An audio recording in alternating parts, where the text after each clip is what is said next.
Hello everybody and welcome back to Automation, the car company tycoon game, and later on in the video, beamng.drive as well. Today what I'm going to be doing is building a really small car, which is also going to be kind of a sports car, similar to the MG Midget. I think that's what it's called. I'll put a picture of it up on screen, and basically others, tiny sports cars of that area, of that, time frame, I suppose. Kind of similar to the Mazda Miata, but just earlier in general. The year is going to be 1968, as you can see. So, yeah. Anyways, we're going to go for steel panel material. Doesn't matter if it's a bit heavy because it's really small. Steel chassis material, it's going to be monocoque. You're going to go for a mid-longitudinal engine, so our engine's going to be right there. And we're going to go for a McPherson strut and maybe actually double wishbone. I think we could put double wishbone in the rear. Actually, I'm going to switch that around for double wishbone in the front and McPherson strut in the rear. Because McPherson struts are lighter and, we're already going to have our engine back here. Right? So, yeah. Anyways, we're going to be creating a new engine for this. And we're going to be making a small inline 4, actually. First I wanted to do an inline 3, but then I decided, you know what, we're going to do an inline 4. We want to make it a lot smaller though. That's actually a little bit too small. That seems about right for the bore and then for the stroke. How about actually a 1.1 liter? I kind of like that, so we'll go... There we go, that's a 1.1 liter. Direct acting overhead cam, and we're going to go for... Actually, we could go for aluminum heads. Yeah, sure, we'll do that. That's cool. And I actually think I'll put 2 little qualities into that. There we go. We can probably just go fully cast internals. Gonna go for an harmonic dampener though, probably. Probably want that. We want to rev kind of high because it's such a small engine. And actually, I want to put some quality into that as well. It is going to be really cheap, but we can put some quality stuff in some places. Right, yeah, I'm going to skip that part for now. There, we're going to go for a carburetor. Of course, right? This is going to be a single barrel eco twin carb, and we want to make that probably a bit bigger. Go to around 80 for that, I think. Intake manifold, performance mid, mainly for the sound, maybe, and actually I'll increase the size of that as well. This is going to go regular 92 RON, and because it's 1968, we can put a bit more fuel into that. There we go. And then as for the headers, tubular mid, and maybe just like a tiny bit smaller. And then for the exhaust, that can probably be a lot smaller as well. No cat, of course. I'm going to go for no first muffler and baffle as the second muffler. That looks pretty cool to me. Now let's go ahead and tweak some of this. So, what do you want to rev to? I like maybe 70... 75 seems pretty cool. And then we'll put up our cam profile like really high. There we go, that's looking nice. Actually, we can go where like quite a lot higher than that. Springs and lifters, put that up by like 10, and that's looking pretty nice right now. Actually, we can have a higher compression as well. Let's go for like 9.5 to 1. There we go. That's looking pretty good. 61.8 horsepower. I quite like that, especially for something that's going to be, this size and this light. It's going to be actually quite a lot. So I like that. Okay. Rear-wheel drive. This is going to be rear-wheel drive. It's going to be a manual 5-speed, I think. And let's, what can we get top speed? 170 kilometers per hour. That's fine, I suppose. Spacing. Open differentials. I don't think we need, just open differentials, definitely, actually. As for the tires, we definitely want to make them a lot bigger than whatever this is right now. So we're going to go cross plies, and then maybe actually hard long life. So we're going to go for medium compound tires right here. And now, you might think these wheels are at maximum size, but they're not. We just need to make them a bit bigger. So we're going to go for 460s, I reckon. That looks pretty nice. Going to keep the 10-inch rims. and 135s and something like 120s. I mean, I'd love to have 135s, but I feel like we're definitely going to oversteer with that. So we'll go like 120s and see what that actually gets us. So then as for the brakes, we're going to go solid this 2-piston in the front and drums in the rear. Looking pretty good, not gonna lie. That can maybe be 170s. Cool. Okay, gonna need to move the wheels out a bit more to the side as well, because wow, what's that?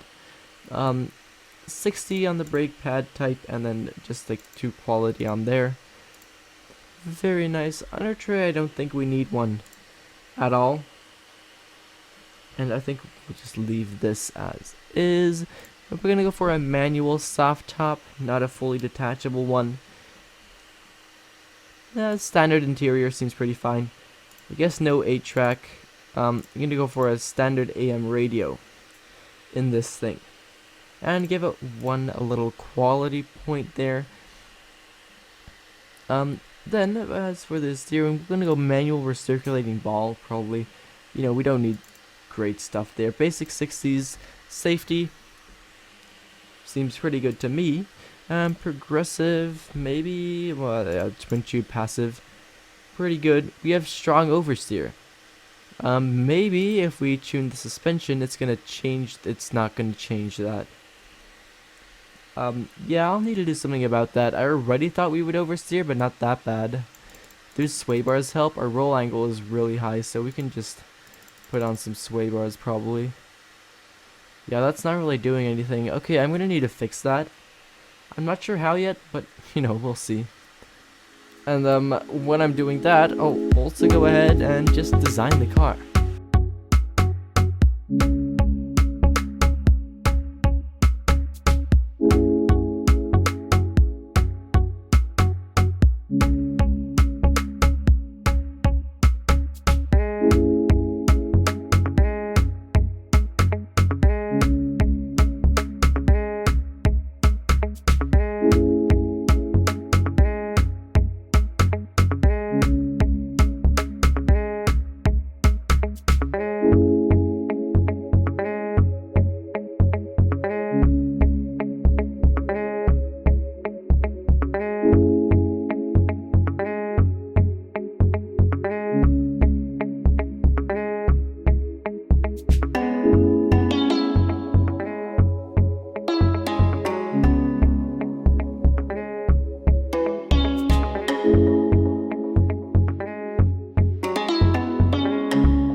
Here we have the Murata DH Carlick.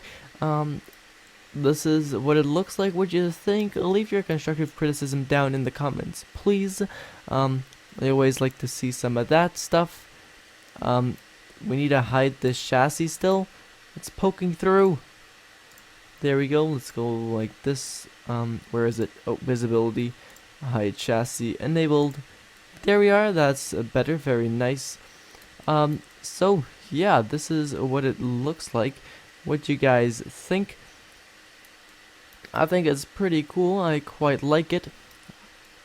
As you can see, I did move the wheels out quite a bit, and there's something poking through there. Oh, it's the floor. Let's not have that poking through, thanks.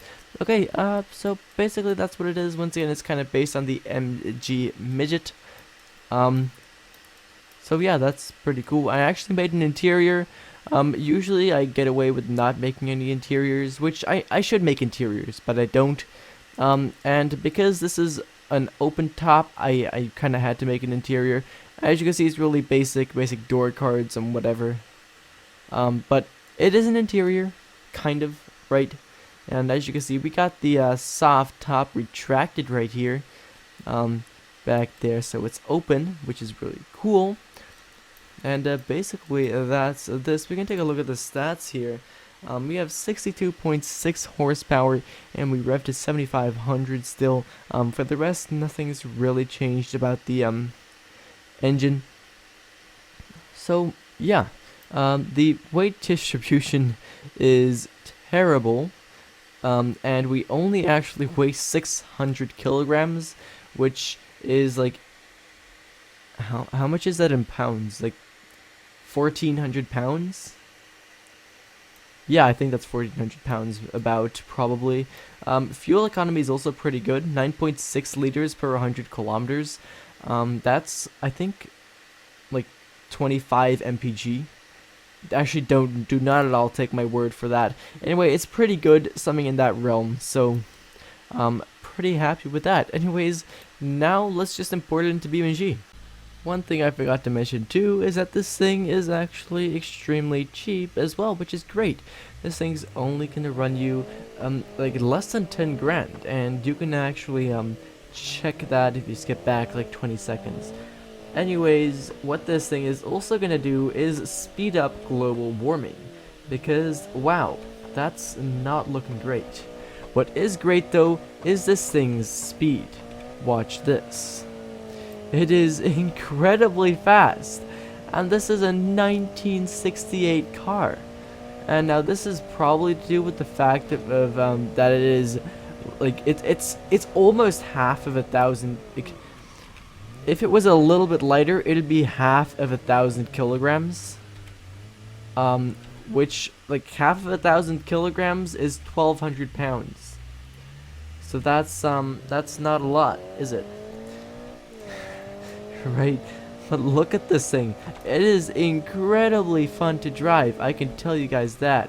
And now you can actually you can actually download this thing through my Discord server. My Discord server is linked in the description, and through my Discord server you can download this car as well as any other car I've ever made on this channel, which is pretty cool, isn't it? Anyways, it's exported really well to beamng, apart from the fact that the chrome here is being turned white. But you know, for the rest, I really like this color and stuff. So really cool. Anyways, it's actually really low to the ground, lower than you might think. Also, because because it's a small car, beamng automatically zooms in. But I'm gonna show you something that's gonna give you like a scale of comparison to see how small this thing is. So here we go. I've parked the Gavril D series next to this thing, and I think that really shows a comparison of how small this car is. You know, everyone knows the Gavril D series. The truck isn't even that big, but so yeah, basically I think that proves something here, because you know, beamng camera automatically zooms in, which makes it not look that small. But it's literally shorter than the Gavril D series tire.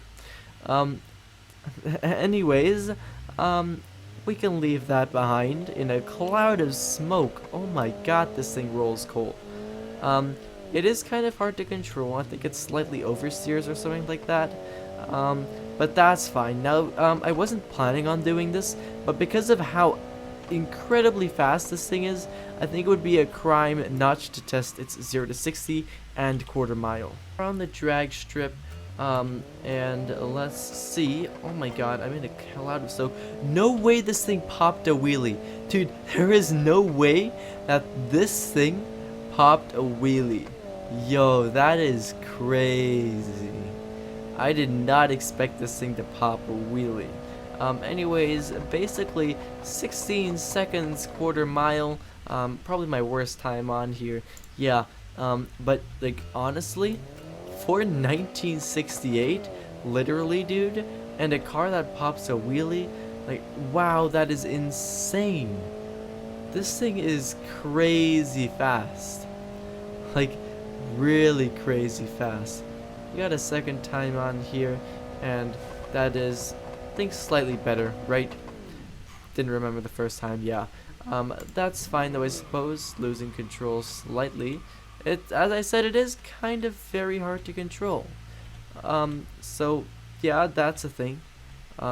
Also, look at the difference between like a takeoff from like standstill. So that it is so much slower in compared to if you rev all the way up, which takes quite a while, but it really pulls. Anyways, let's head back to the front of the drag strip and test 4 hours 0 to 60. So I've got my performance timers in the top left of the screen, and let's go. Let's see how this thing does. Once again, it pops a wheelie here. We should go to exactly 100 kilometers per hour in third gear.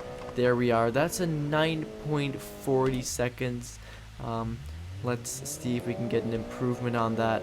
I kind of doubt it. I think that was pretty good, to be honest. Let's see though.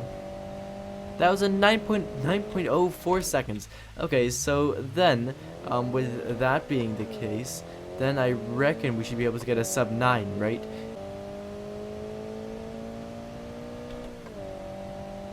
There we go. That's an 8.97 0 to 60. Finally, I'm happy I was able to do it. Sub 9 0 to 60 for 1968. That is so much better than I expected. So as per tradition, we're going to be ending this video off right here on the automation test track, which is pretty cool. So yeah, also the brakes on this thing, they are insane, especially for the fact that we don't have ABS or anything, and that it's literally just these brakes. Like that's really cool.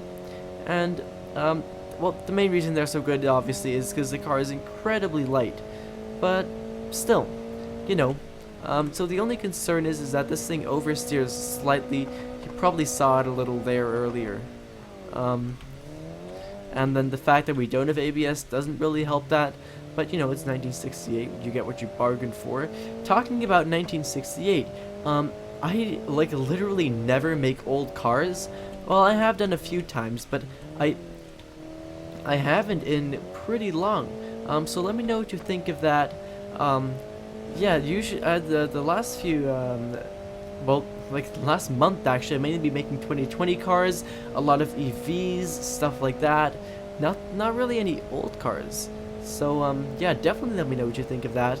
And as I said, I do race all of them on the automation test track, so it would be pretty cool if this thing could beat some of them. That would be really pretty cool. So I'm happy we didn't lose control there. Gonna want to watch out here though, because we can probably continue going for a little bit. Mainly when we're braking, we can really start to lose control. So yep. Oh, you saw it right there, didn't you? And it's also really way too easy with this car to start braking just way too early. Because like the brakes are so good, like I'm definitely not used to that, and it's also definitely not something I would have expected for a 1968 car, although I could have kind of expected it because of how light it is. But still, overall I'm really happy with this car, and also with the way it handles. I'm sure this would have been an absolute classic if it was actually produced at the time. Running off the track there a little bit with that turn, but that's fine, and we're actually already approaching the second to last turn here. Looking at our time, it isn't looking as good as I was hoping it would be. I think we're gonna get like a low 3 in this thing. It would be great if we could get a sub 3 minutes. I would be happy with that. But looking at the time, I don't think that's really going to be happening right now, especially not if we run off the track like that. But yeah, I reckon you can definitely get a sub 3 in this thing with a bit more practice. And so sadly, I think this is going to be the worst time I have on here right now for the automation test track. 3 minutes really isn't so good. But honestly, for a 1968 car, as I've said so many times before, it's really absolutely insane and a lot better than I thought it would be. Yeah, and also I only actually have 10 times on here now. That's because the map recently got refreshed slash updated, and that just basically caused this to you know, all my times to be removed, so I only have these. So yeah, oh well, basically for right now, guys, thank you ever so much for watching, and I really hope to see you again in the next one. Bye bye.